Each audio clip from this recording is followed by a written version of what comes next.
Welcome to everything you need to know about Sea of Thieves, the series for new fans and old that covers every aspect of the Sea of Thieves lore. Throughout the series we'll cover the people, the factions, the events, the locations, and more to make sure you always understand what is going on. This week we're covering the third trading company, the Order of Souls. We'll go over the key individuals, their origins, how they function, and trivia that you probably don't know. So let's begin.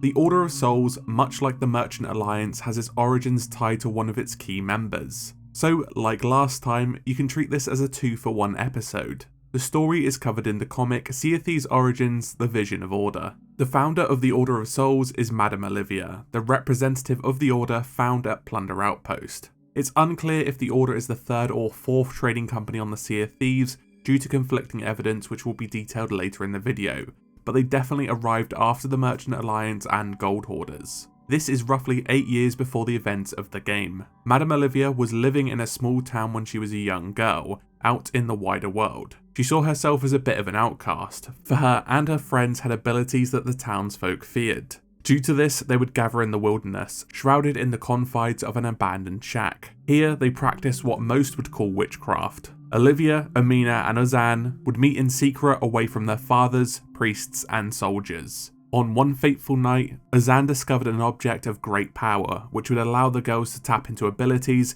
which they had never experienced before. The object was a skull, a glowing skull at that. Olivia, enthralled by the allure of the skull, grabbed it out of Ozan's hand. It was as if lightning had pierced her mind when she held it. Olivia gazed into the history of a faraway place from the shack. She saw visions of a masked rogue, a ghost captain, a gold-encrusted skeleton, an undead parrot, and a young woman battered by a wild land. Olivia saw the Sea of Thieves. But with the past came the future.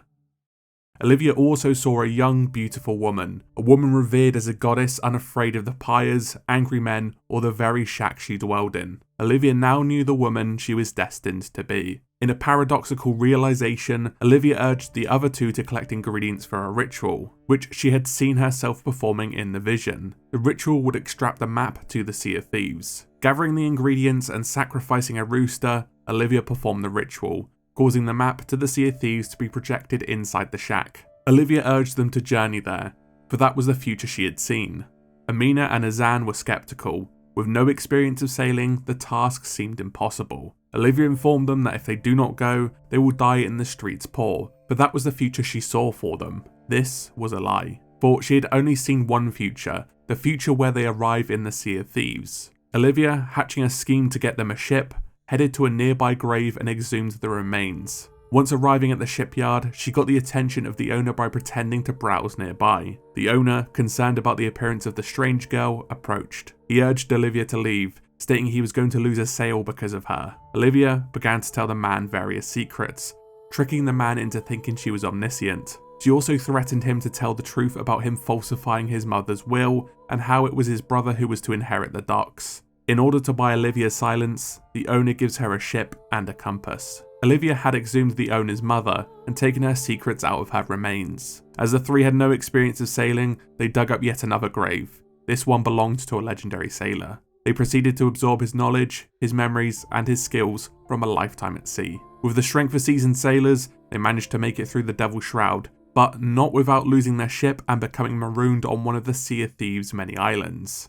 Even worse, Ozan began to fall ill, causing the girls to take shelter in yet another shack. Just as Olivia began to doubt her vision, and an argument was breaking out with Amina, a golden man appeared, the same seen in Olivia's vision. The man was Heathcliff the Hoarder, overhearing the girls' argument and that the girls had the power to divine maps from the skulls, the very same maps that led to treasure. He offered to buy some of these maps should they prove genuine. The desperate Olivia showed Heathcliff how the maps were extracted, painting a memory in midair pulled from a skull.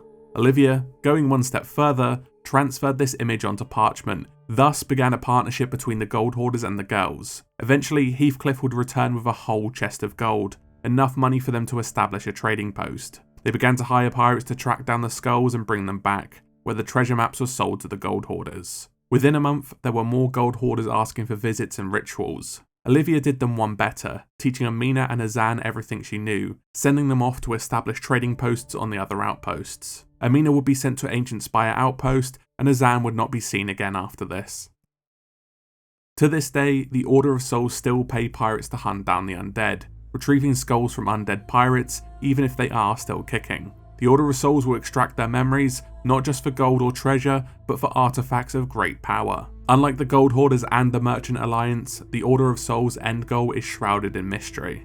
Madame Olivia would later assist an unnamed crew in hunting down the legendary rogue, Captain Briggsy, which resulted in Briggsy's death. Her skull falls into the Order of Souls' possession after this. The Order of Souls would also obtain the skull of the Gold Hoarder shortly after this, and would eventually lose it, but the means in which this happens is unknown. Later on still, around 4 years after the events of the game begin, Madame Olivia would send the same unnamed crew to the wilds retracing Briggsy's footsteps in an effort to find a cure for the skeleton curse. This was in order to help Tasha, Madame Olivia's close friend. The location of the cure was uncovered, but Madame Olivia is waiting for the Dark Brethren to make their move before they can secure the cure. Aside from Madame Olivia herself, there are still more key individuals that are official and unofficial members of the Order of Souls. The most famous is Sir Arthur Pendragon. He is getting his own episode, but he is known as the Champion of Souls as he was gifted an ancient relic, which was in the possession of the Order of Souls. This was known as the Sword of Souls, and was used by him to hunt down many bounties on behalf of the Order. Another male member to represent the Order of Souls is Winston Phoebus. Winston is a short man with a mess of greasy black hair who represented the Order of Souls, seemingly in contracts and in finance. He is the father of Aggie, who is a young sister of the Order of Souls at Sanctuary Outpost. His current whereabouts is unknown. Madame Olga plays a larger role in the game than meets the eye. Previously, she was captured in the adventure Forts of the Forgotten by Captain Flameheart's forces. Shortly after, she is then kidnapped again by the Dark Brethren in the Forsaken Hunter adventure, where she is forced to fuse the Gold Hoarder's skull and a Trident of Dark Tides. Madame Olive, the current representative at Sanctuary Outpost, would go on to make friends with Rose and George, two of Briggsy's crewmates. With the help of the unnamed crew, she released their bound souls and reunited them in the Sea of the Damned. Madame Amina, the very same mentioned in the comic, would eventually end up at Ancient Spire Outpost. She would face some resistance with the Gold Hoarder there, who would see her as competition to that business. Eventually, the crew of the Morningstar would set the record straight and ensure they continued to cooperate. Lastly, there is an unnamed Order of Souls member which sends the Servant of the Flame on a voyage to retrieve a cursed chest that calls the Kraken. This began the fateful journey of Flameheart Jr.'s descent, or ascent, to the Servant of the Flame. This quest would shape the very nature of the Sea of Thieves as we see today. The woman is described as old and covered in tattoos. Each member of the Order of Souls has black eyes with a liquid streaming down them. This is caused by Kraken ink, which is blotched in their eyes, used for seeing into other worlds. Madame Amina faces resistance from the Gold Hoarders in the Heart of Fire novel, despite the Origins comic showing the Gold Hoarders as eager to cooperate. Along with this though, we can reasonably assume the events of the comic happened shortly before the Heart of Fire novel. If that is the case, the Order of Souls was set up after Athena's fortune. More evidence for this is found when Olivia has the vision of the history of the Sea of Thieves, and it shows Ramsay as a ghost already. Athena's fortune was founded when Ramsay was still alive. The Order of Souls is the only of the 3 original trading companies to have members from both sexes, unofficial or otherwise. Madame Olga is known for telling people their fortunes, as Madame Moscana tells us to visit her should we need our fortune read. This is even referenced in the new Golden Sands building, where Olga has a card reading table, added in February 2023. And that wraps all you need to know about the Order of Souls. They've got to be one of the coolest and most well-developed trading companies, with plenty of coverage in-game, in books and comics. Next week we'll be back again, and this time I'll be covering Athena's Fortune, the trading company, not the novel. If you like the video, make sure to drop a like and don't forget to subscribe for a new episode every week, as well as more variety and news midweek. Thanks again for watching, and as always, I'll see you in the next video.